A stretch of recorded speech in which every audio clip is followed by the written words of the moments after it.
Un saludo nuevamente a todos los que están conectados hoy 29 de septiembre del 2022. Y no olvidemos nuestra consigna.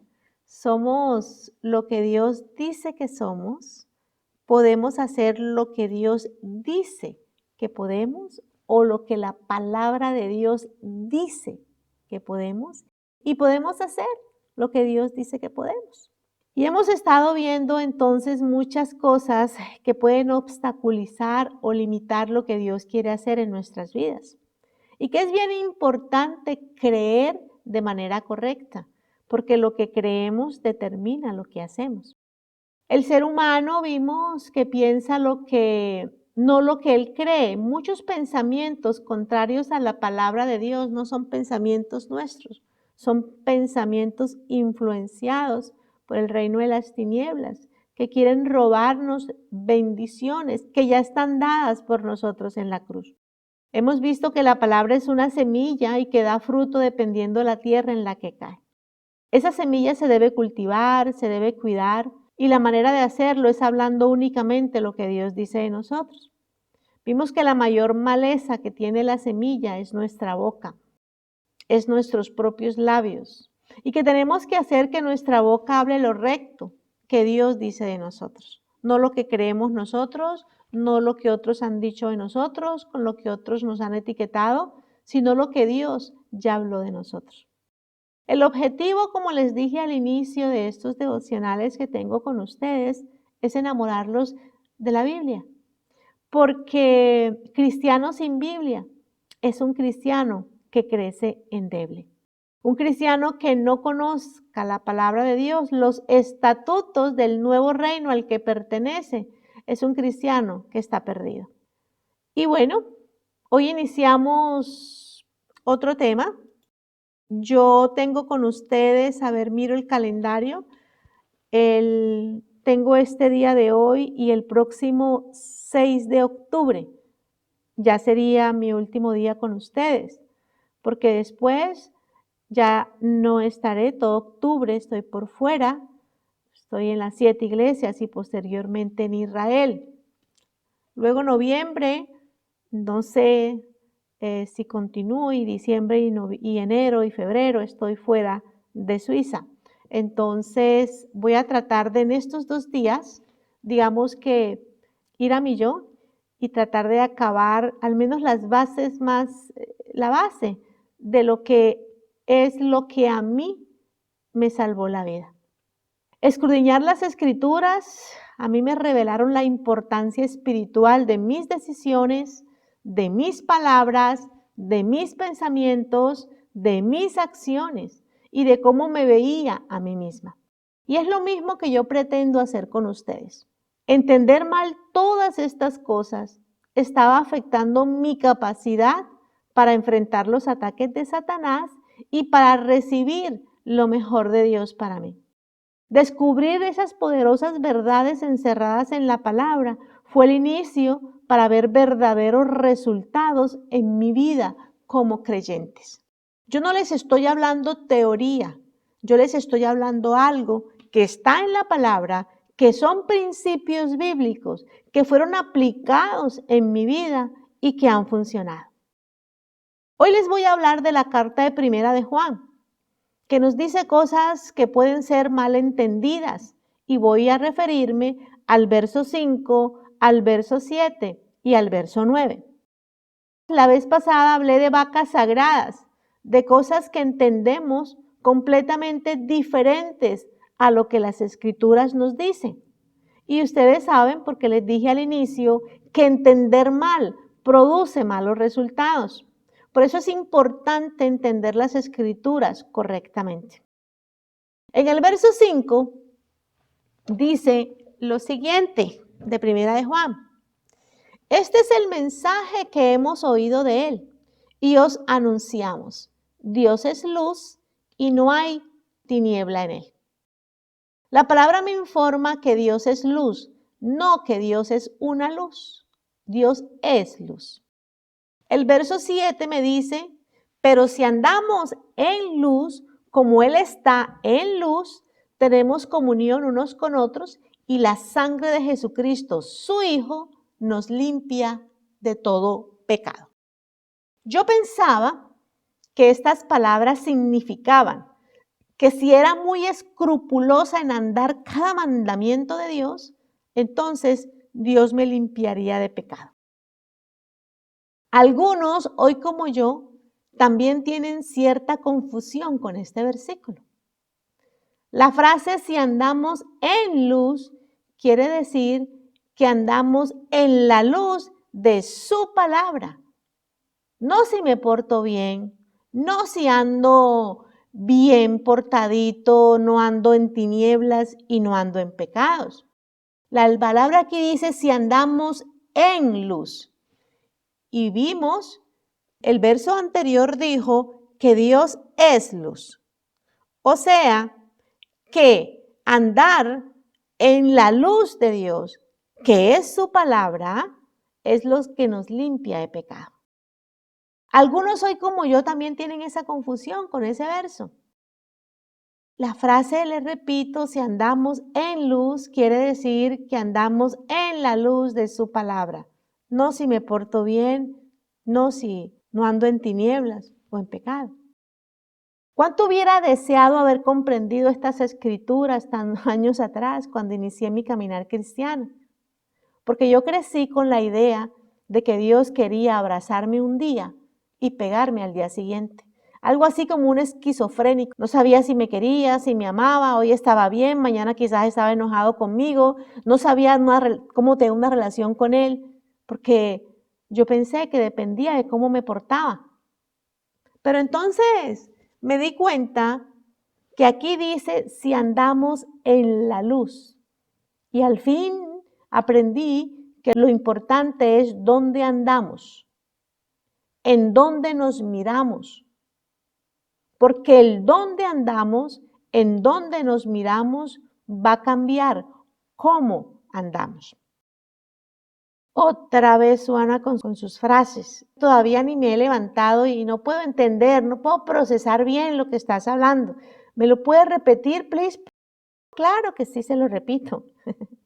Lo importante es dónde andamos. Lo importante es andar en la luz. En dónde nos miramos, que es en su luz, que es nuestro espejo. La Biblia es el espejo de lo que somos. Porque el dónde andamos determina cómo andamos. Les explico. Versículos como este mal entendidos pueden hacerlos caer en el error más común que tenemos los creyentes, y es la autojustificación, que es querer lograr la justicia de Dios por nuestro comportamiento, olvidando que Él nos salvó no por nuestras propias obras de justicia, lo que hayamos hecho nosotros, lo buen portado que fuéramos. Él nos salvó por su misericordia. Por gracia hemos sido salvos mediante la fe que pusimos en Cristo. No procede por algo que nosotros hayamos hecho, sino que fue regalo de Dios. Muchos hablan de la gracia, de la misericordia de Dios, pero ¿cuál es la definición verdadera de la gracia y de la misericordia exactamente? Hoy en esta mañana les voy a hablar lo que quiere verdaderamente decir la gracia de Dios y la misericordia de Dios. La gracia de Dios quiere decir que Dios nos da lo que no merecemos. Y la misericordia de Dios quiere decir que Dios no nos da lo que sí merecemos. En otras palabras, nosotros éramos enemigos de Dios, eso nos informa Romanos 3:23. Nos dice que estábamos destituidos de la gloria de Dios. No merecíamos que Dios se hiciera hombre, viniera a esta tierra a pagar una deuda que no era de Él. No merecíamos que el justo Jesucristo pagara por nosotros los injustos. No merecíamos que el inocente Jesucristo se hiciera culpable por nosotros. Eso es gracia. Dios nos da lo que no merecemos. Dios nos dio a Cristo. Esa es su gracia. ¿Qué merecíamos entonces? Que cada uno de nosotros pagara por nuestra propia maldad. Y entonces entró la misericordia en acción, la misericordia de Dios, que no nos dio lo que merecíamos. Entendiendo estos dos conceptos, gracia y misericordia, les quiero contar dos historias en esta mañana, porque sé que el juego de palabras, que a mí me encanta, puede que a usted no me entienda lo que le quiero decir. Entonces le voy a contar dos historias muy facilitas para que usted pueda entenderme un poquito mejor a dónde quiero ir con todo esto. La primera historia. Había un preso, el cual había sido sentenciado a vivir por siempre en una sucia y oscura prisión. Este preso no quería arrepentirse de su frenética y desatinada vida, y orgulloso gritó que de alguna forma él iba a escapar por sus propios medios. El rey, en un acto de misericordia y gracia, le dijo que le perdonaría todo si encontraba la única salida existente de esa sucia y oscura prisión. El preso entonces intentó escaparse por la ventana. Le llevó años y años aflojar los barrotes para darse cuenta de que la celda estaba tan alta que le causaría la muerte si intentaba saltar. Pasaban los años y tuvo otra gran idea. Decidió entonces escarbar la pared, solo para constatar que al otro lado había otra celda igual que la de él. ¿Qué sucedió? Que la frustración se hizo parte de él. Pasaron muchos años. El preso ya era un anciano. Y antes de morir, este prisionero habló con el rey y le dijo: pasé toda mi vida buscando la libertad con todas mis fuerzas y no la hallé. ¿Cuál era esa única salida de la que hablaste? El rey le respondió: si te hubieses arrepentido y me hubieses buscado, te hubiera dicho que la puerta siempre estuvo abierta. Nunca eché llave. La salida era yo. La salida era que me hubieses buscado para darte entonces la solución. Y eso mismo somos nosotros. La puerta hacia la libertad es Jesucristo. El Evangelio de la Gracia es un regalo de Dios y todo lo que debemos hacer es creer y recibir. La única forma como podemos obtener el perdón de nuestros pecados no es a través de la santidad y de nuestras obras, sino poner nuestra fe en lo que hizo Jesucristo en la cruz. La palabra dice que por gracia somos salvos por medio de la fe, y esto es un don de Dios. No es por obras para que nadie se gloríe, dice la palabra. Bajo la ley, muchachos, somos nosotros obrando al igual que el preso en la historia. Él hizo hasta lo imposible para salir de la cárcel, pero no lo logró por sus obras. Bajo la gracia es Dios obrando. El rey de esta historia, lo único que esperaba era que el preso se arrepintiera y que lo buscara a él. Y Dios está esperando que lo busques a él y lo dejes obrar en tu vida. Cuando pones tu vista bajo la ley, cuando vives bajo la ley, tú trabajas, tú te esfuerzas, son tus obras. Y como el preso, vas a terminar frustrado, te lo aseguro. Nuestros ojos no deben estar puestos en la ley. Pon los ojos en Cristo, eso es gracia. Porque cuando estás bajo la gracia, cuando entiendes el nuevo pacto establecido sobre mejores promesas, es Dios el que trabaja. Seguimos enredados, Juana, no te entendemos. Dame una esperita para decirles a dónde quiero llegar con todo esto. En Génesis 1, cuando Dios creó los cielos y la tierra, lo primero, antes de estrellas, mares, hierba verde, lumbrera mayor, menor, que puso en el firmamento, montes, animales, etcétera, etcétera, etcétera, lo primero que Dios dijo es que sea la luz. Lo primero es prender la luz. Luego, ese poder milagroso y creativo empezó a formar la tierra, empezó a formarlo todo. Empezó a darle forma a lo que antes no tenía forma. Nosotros somos igual. Como ese mundo que creado por Dios, al principio también Él nos encontró desordenados y vacíos.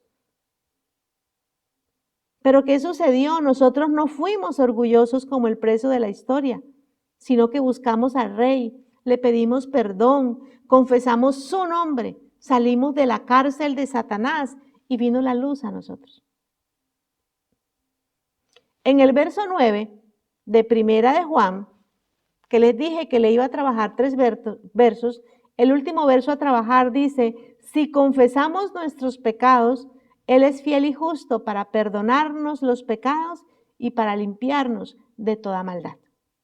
¿Qué significa la palabra confesar? Confesar. Aquí tenemos el método correcto para reunir al hombre pecador con un Dios santo. Y ese método es la confesión de pecados. Vuelvo y le repito. El verso 9 de Primera de Juan dice, si confesamos nuestros pecados, Él es fiel y justo para perdonarnos y para limpiarnos de toda maldad. La única manera de reunir al hombre pecador con un Dios santo es a través de la confesión de pecados. Y anteriormente yo pensaba que la confesión de pecados era cada vez que metía la patica en el hueco del infierno, yo decía, ay, chanfle, no, otra vez me la embarré, Dios mío, perdóname, la volví a embarrar. No, hombre, yo no voy a ser capaz de superar estas adicciones, ataduras, todo, el pecado que usted quiera decirle a esto. No voy a ser capaz de superar todo esto. ¿Y qué sucedía? La culpa, la tristeza, la frustración, igual que la del preso de la historia, aparecían en mi vida. La vergüenza, así como la tuvo Adán y Eva, que no quisieron encontrarse con Dios. Entonces yo decía, ¿qué me va a querer Dios a mí? Y me escondía y no volvía, y qué pena, qué vergüenza ir donde está Dios. Él no va a querer, Él no va a quererme porque acabo de pecar. Y esa es la lucha constante de una persona cristiana que inicia en el cristianismo, porque cree que cuando peca Dios lo rechaza, Dios no lo quiere, Dios ya no lo va a querer. Pero Él habla aquí, es que hay una solución, confesar nuestros pecados. Esa es la solución para que Él nos perdone y nos limpie de toda maldad.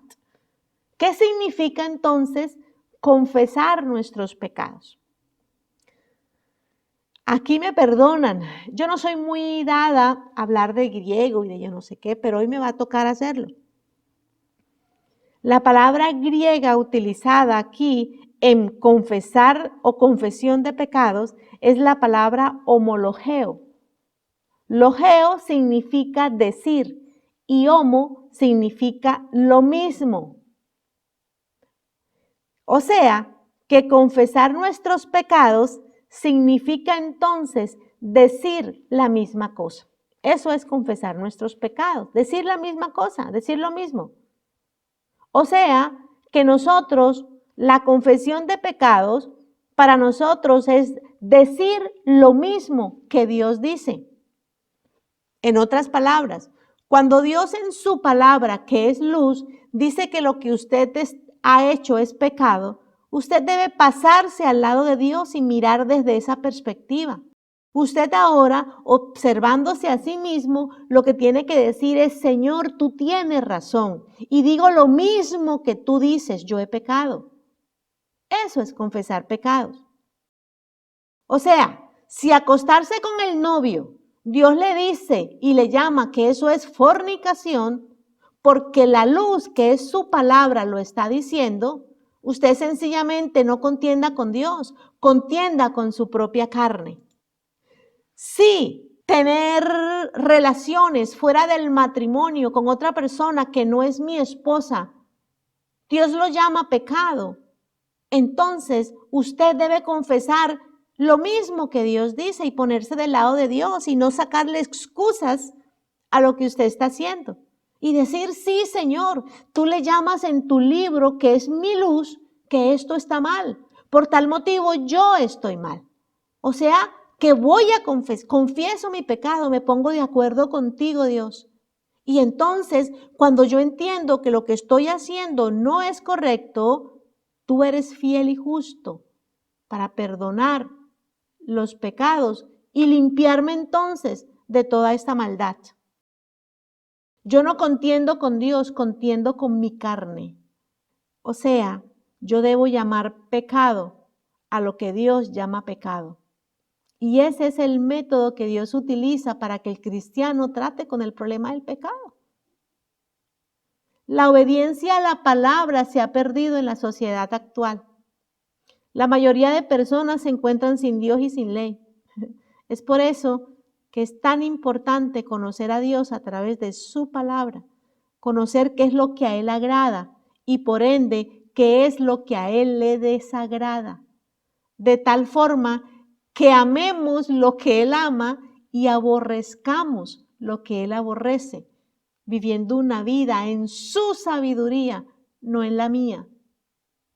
En el momento que un ser humano no le da el valor a la palabra de Dios, a los estatutos del reino al que pertenece, no hay forma de que él entonces confiese su pecado, o sea, que se ponga de acuerdo con Dios a lo que Dios llama pecado, él también lo llama.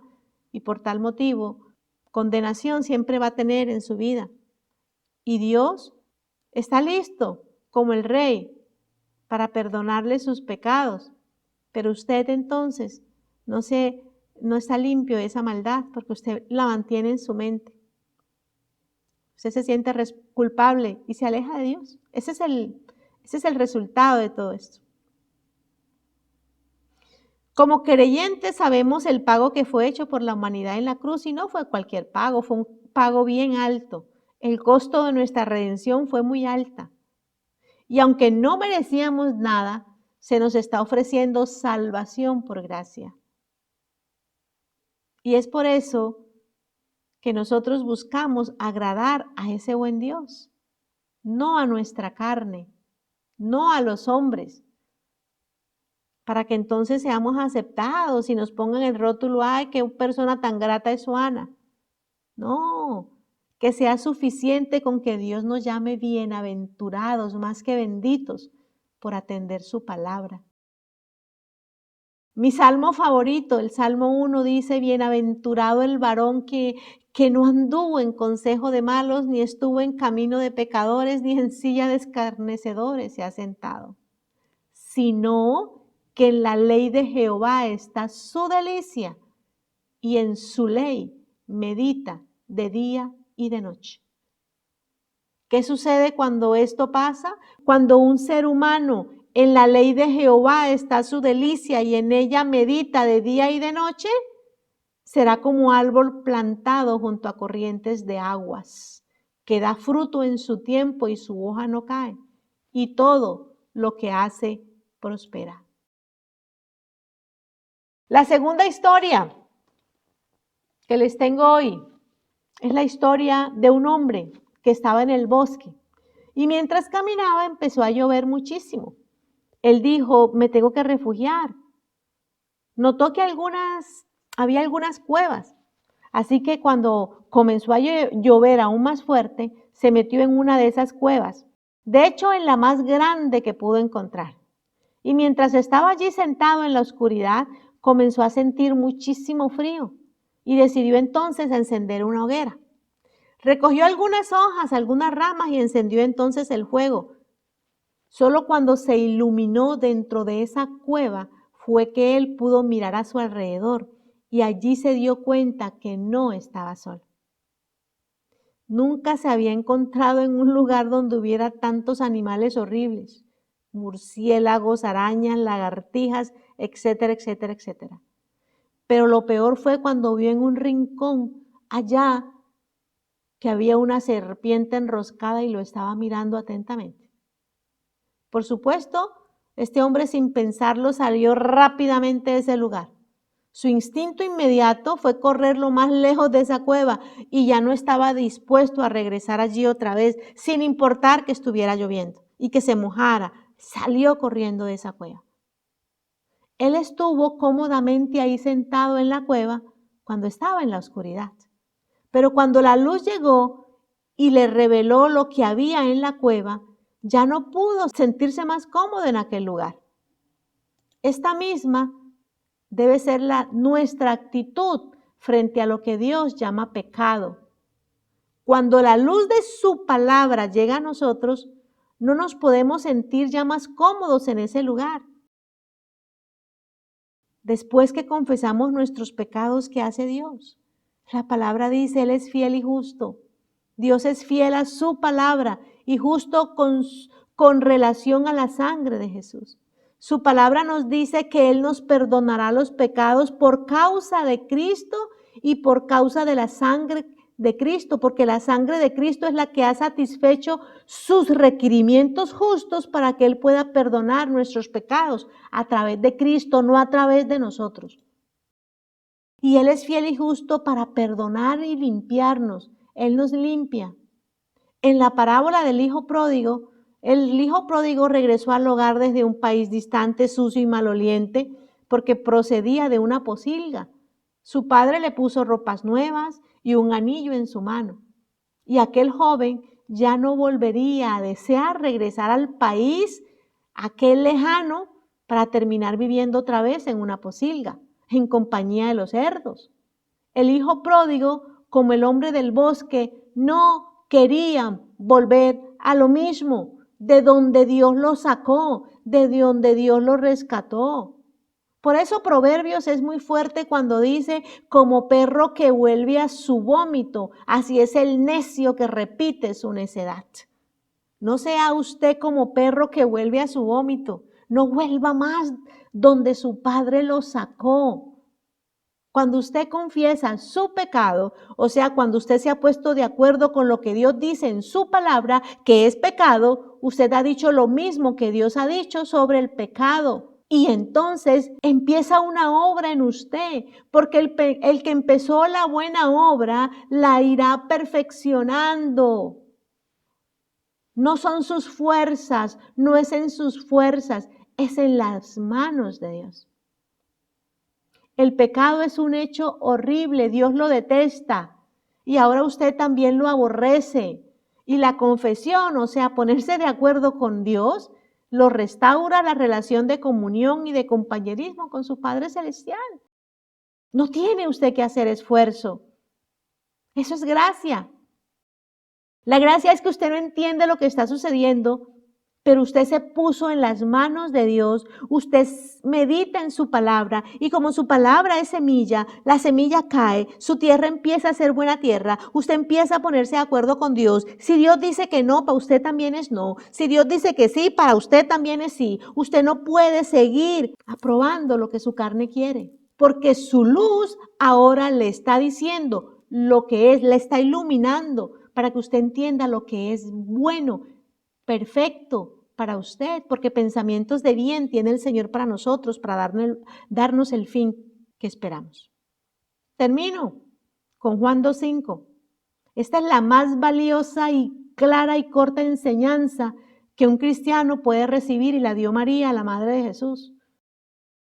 María dijo, hagan todo lo que Él les diga en las bodas de Caná. Y le repito, esta es la más clara instrucción. Esta es la predicación más fantástica que yo he encontrado en la Biblia. Hagan todo lo que Él diga. Hagan. Hagan nos habla de acción. Somos responsables nosotros. Basta ya de orar, ay Señor, quítame por favor el sueño. Ay Señor, ayúdame a que yo me conecte a los devocionales temprano. Es que es tan difícil, mi Señor. Ay Señor, por favor, dame ánimo. Dame el querer como el hacer. No, haga. Ponga el despertador. Y aunque su cuerpo no quiera, contienda con su carne, no con Dios. Hagan. Usted hace. Usted es el que pone el deseo de ajustarse a las cosas de Dios. Acción. Luego dice todo. Hagan todo. No lo que les parece, no lo que les suena placentero, no lo que me gusta, no lo que hay, lo que es bonito. No, hagan todo. Todo es todo. Y luego dice lo que Él les diga. Y aquí les quiero aclarar algo. No podemos olvidar que estamos bajo el nuevo pacto y en ese pacto y bajo esta dispensación de la gracia no somos instruidos por lo que diga la ley. Así que cuando María, la madre de Jesús, les dice a los sirvientes, hagan todo lo que Él les diga, les estaba apuntando a quién oír, no a la ley, no a los profetas, pues ya no tenemos que ir a los profetas para que nos digan qué hacer, sino a Cristo. Es en Jesucristo y en su obra terminada en la cruz, explicada en las cartas y en los libros del Nuevo Testamento, donde encontramos las instrucciones seguras y eficaces que debemos seguir como creyentes. Nosotros no podemos seguir tomando la Biblia como un merengón y pensar que todo lo que la Biblia es para nosotros, es para nuestra instrucción. No. Nosotros podemos reflexionar y aprender de los ejemplos mencionados en el Antiguo Testamento, pero en nosotros debe prevalecer la voz de la obra de Jesucristo. Es esa voz la que debemos oír y ese oír nos debe llevar a hacer. Iglesia, empecemos a entender y a vivir las Escrituras. Llegó el momento de madurar, de crecer y que nuestro único modelo a seguir sea lo que escrito está. Convirtámonos en cristianos maduros de una vez por todas. A madurar, a crecer en el conocimiento de quién es Cristo. A buscar en las Escrituras qué fue lo que hizo en la cruz. Qué es lo que a mí me atañe. Para que ustedes puedan entonces conocer la buena voluntad del Señor, que siempre es agradable y perfecta para nosotros. Señor, te damos gracias en esta mañana por tu palabra, Señor, que siempre es palabra fresca, que siempre es palabra enviada desde el cielo, que siempre va a dar el fruto por el cual fue enviada. Gracias porque tú cuidas de nosotros, gracias porque en esta mañana nos has hablado, gracias porque arrancas malos conceptos, Señor. Gracias, Espíritu Santo de Dios, porque nos ayudas a continuar adelante, a dejar esta religiosidad tonta que nos ha sumido por tantos años en creencias falsas, en creencias equivocadas. El Evangelio de la Gracia es tan simple, Señor. Aquí me pongo yo en tus manos, ese es el Evangelio de la Gracia. Cuando tu luz llega y ilumina el desastre de vida que tengo, entonces entiendo que me pongo de acuerdo contigo y lo que tú aborreces, yo aborrezco también. Y lo que tú amas, yo amo también. Padre, que mis hermanos en la fe en esta mañana hayan entendido este mensaje, lo bajen a sus corazones, pero sobre todo hagan todo lo que tú nos dices para poder cumplir sabiamente con las misiones respectivas que tú nos has puesto a cada uno de nosotros.